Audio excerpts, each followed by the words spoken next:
اللہ تعالیٰ نے بنی اسرائیل کو حکم دیا تھا، کہو ہم قدس سرزمین میں داخل ہوں جہاں ان کے لیے بہت نعمتیں تھیں۔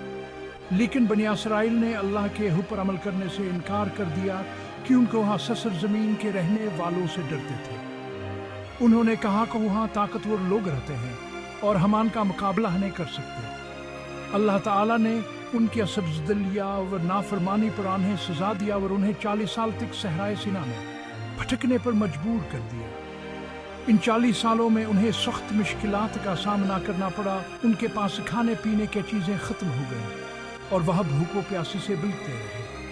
یہ واقعہ ہمیں بتاتا ہے کہ اللہ تعالیٰ اپنے وعدوں پر پورا اترنے والا ہے، وہاں اپنے بندوں سے کبھی وعدہ خلافی نہیں کرتا۔ لیکن ہمیں چاہیے کہ ہم اس کے احکام پر عمل کریں اور اس پر بھروسہ رکھیں۔ اگر ہم اللہ کے احکام پر عمل نہیں کریں گے اور اس پر بھروسہ نہیں رکھیں گے تو ہم بھی بنی اسرائیل کی طرح آزمائش اور مشکلات میں مبتلا ہو سکتے ہیں۔ اللہ تعالیٰ نے اپنا پیغام بنی اسرائیل تک پہنچانے اور انہیں صحیح راستے پر چلانے کے لیے بہت سے انبیاء کرام علیہم السلام کو بھیجا۔ حضرت داؤد علیہ السلام، حضرت سلیمان علیہ السلام، حضرت زکریا علیہ السلام، حضرت یحییٰ علیہ السلام اور حضرت عیسیٰ علیہ السلام جیسے انبیاء کرام علیہم السلام نے انہیں اللہ کا پیغام پہنچایا اور انہیں شرک اور بدعت سے روکا۔ انبیاء کرام علیہم السلام نے اپنی قوموں کو اللہ کی عبادت کرنے، نیک اعمال کرنے اور برائیوں سے دور رہنے کی تلقین کی۔ انہوں نے اپنی قوموں کو بتایا کہ اللہ تعالیٰ نے ان پر بہت سے احسانات کیے ہیں اور انہیں چاہیے کہ وہ اس کا شکر ادا کرے۔ لیکن افسوس کہ بنی اسرائیل نے انبیاء کرام علیہم السلام کی بات پر کان نہیں دھرے اور ان کی مخالفت کرتے رہے۔ انہوں نے انبیاء کرام علیہم السلام پر طرح طرح کے بہتان لگائے اور انہیں قتل کرنے کی کوششیں بھی کی۔ یہ واقعہ ہمیں بتاتا ہے کہ اللہ تعالیٰ نے ہمیں ہدایت کی انبیاء کرام علیہم السلام کو بھیجا ہے اور ہمیں چاہیے کہ ہم ان کی تعلیمات پر عمل کریں اور ان کا احترام کریں۔ انبیاء کرام علیہم السلام کی مخالفت کرنا اللہ تعالیٰ کی مخالفت کے برابر ہے اور ایسا کرنے والے دنیا و آخرت میں سخت عذاب کے مستحق ہیں۔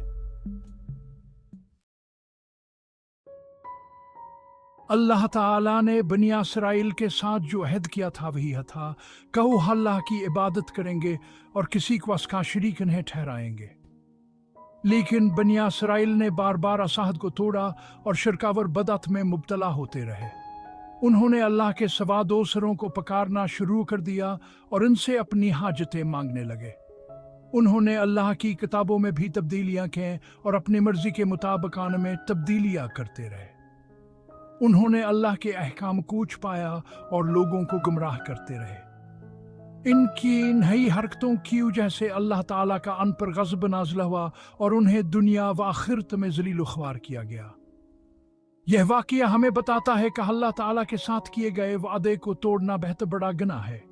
ہمیں چاہیے کہ ہم ہمیشہ اپنے وعدوں کو پورا کریں اور اللہ تعالیٰ کے ساتھ کیا گیا وعدہ کبھی نہ توڑیں۔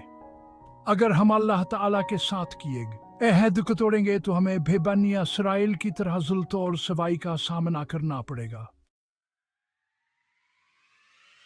بنی اسرائیل نے اپنی زندگی میں بہت سی غلطیاں کی اور اللہ تعالیٰ کے احکام کی نافرمانی کی، لیکن اللہ تعالیٰ اپنی رحمت سے انہیں بار بار تو بہ کرنے کا موقع دیتا رہا۔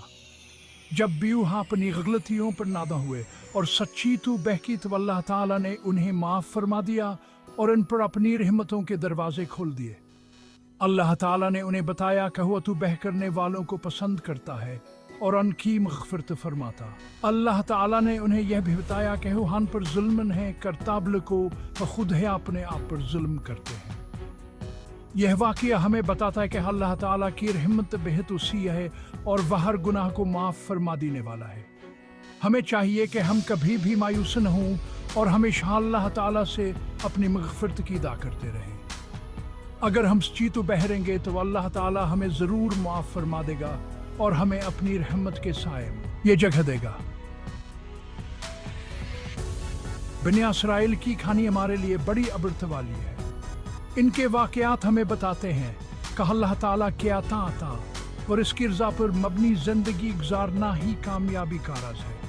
جو قومیں اللہ کے احکامات پر عمل کرتی ہیں وہ سربلند ہوتی ہیں، اور جو قومیں اللہ کی نافرمانی کرتی ہیں وہ ذلیل و خوار ہوتی ہیں۔